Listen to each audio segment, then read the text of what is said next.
ValveTime.net.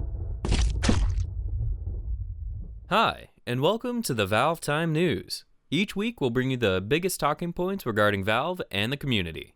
Now the news. Last week we mentioned the version 6.79 balance patch for Dota 2, which, at the time, was still being tested on the test client. The update was sent to the main client last Monday, dramatically altering a number of stats and abilities for the majority of the game's heroes and series of key items. We aren't going to mention everything, but here are a few more core talking points from the update. Flying couriers can no longer be purchased before the 3-minute mark in order to limit the effectiveness of early bottle crowing in the professional scene. To compensate, standard couriers now move faster and have more health, preventing them from being killed so easily at early stages in the game. Consumable items can no longer be effectively pooled to other players, and the amount of starting gold for each player has been increased from 603 to 625. The game's day and night cycle has been reduced to only 4 minutes instead of the previous 6 minutes. Pudge and Vengeful Spirit are now both able to purchase Blink Daggers in order to help heroes initiate with their Meat Hook and Nether Swap abilities. Skywrath Mage, Rubik, Enigma, and Disruptor may now all purchase an Aghanim Scepter to improve their respective ultimates in different ways.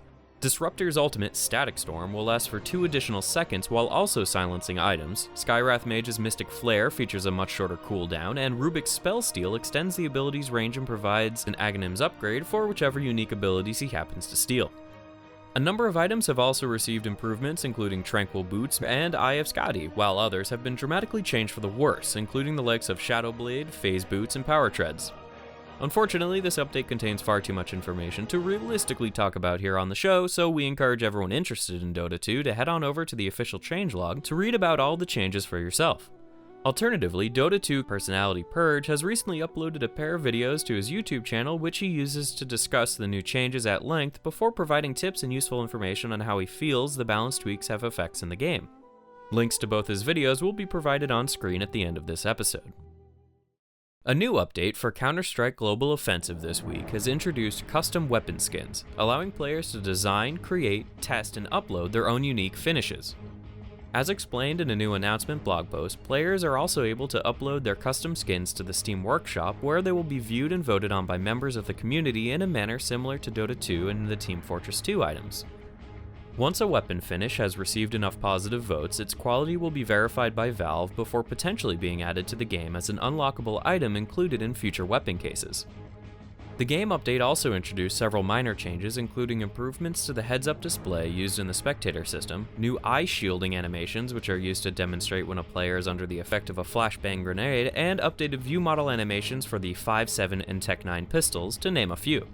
Meanwhile, a new section was added to the Counter-Strike website which includes a number of small tutorials and tips on how to create, test, and implement your own weapon finishes. The new Weapon Finishes guide, shown here, begins by introducing the new Workshop Workbench, an in-game weapon viewer designed specifically to help players view and experiment with weapon skins inside the game client. The in-game editor can be accessed by entering the new Workshop_Workbench command in the game's console. The Weapon Finishes guide also includes discussions regarding numerous different techniques and design decisions skin creators should consider when creating custom weapon finishes. If you're looking to learn more, we highly recommend checking out Cyborg Matt's full patch analysis, the new Weapon Finishes guide, the update changelog, and the announcement post. The sign-up for the Steam Machines beta closed earlier this week, locking the number of potential participants in at over just 415,000. For you achievement hunters out there, the Steam Hardware Beta Candidate badge can still be collected by completing the tasks outlined in the page, but acquiring the badge will no longer make you an eligible candidate. The 300 selected individuals will most likely be announced and contacted by Valve sometime in the coming weeks, so keep an eye out for any potential emails heading your way. We'll be sure to bring you more information if and when we learn more. In merchandise news, a crowded Coop revealed a brand new Team Fortress 2 themed Balloonicorn figurine set for release in November of 2013. The 6-inch tall figure shown here comes packaged with a promotional code for the figure's equipable in-game counterpart in genuine quality. While the figure appears practically identical to the previously released plushie and inflatable variants of the Balloonicorn, this version is made entirely from vinyl, making it substantially tougher than some of the other toys that are available. This version is currently available for pre-order at $20, making it cheaper than the plushie and inflatable versions, both of which are usually priced at around $25 or $30. A link to the Balloonicorn pre-order page has been provided in the video description alongside links to everything else we've talked about this week, including news write-ups on ValveTime.net, update changelogs, and more. With Halloween fast approaching on Thursday of this week, we thought we'd celebrate by giving away a copy of Bioshock 2 to the winner of our first ever costume contest. If you're planning to dress up as any Valve-themed character for Halloween over the next week, or if you've ever dressed up as a Valve character for any occasion, we want to see photos of your costume.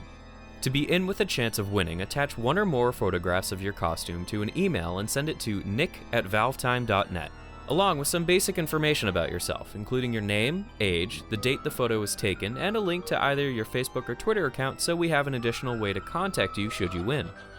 These links will also help us to verify that the person in the image is actually you and that you didn't just rip it straight from Google Images. The winner will be contacted shortly after being announced on next week's show once our highly trained and extremely talented team of, total idiots have selected the winning entry. It would also be useful to leave a message in the email letting us know if you are happy for us to upload your image onto Facebook, as if we get enough submissions we may create a special album on the ValveTime Facebook page to celebrate and show off all the entrants. Don't worry, you'll still be able to take part in the contest even if you don't give us consent to use your image, and we won't include it in the album if you don't want us to. If the winner has given us consent to show the image in the album, we'll also highlight it during next week's episode. Good luck to all the entrants. We look forward to seeing what you guys can come up with. That brings us to the end of another week of Valve news. Be sure to subscribe to our channel as we are currently working on a few new videos to celebrate the spooktacular holiday, which you can expect to see released sometime in the next week or so. Stay tuned for the annual Halloween events for Team Fortress 2 and Dota 2, which are both set to arrive sometime in the early part of this week.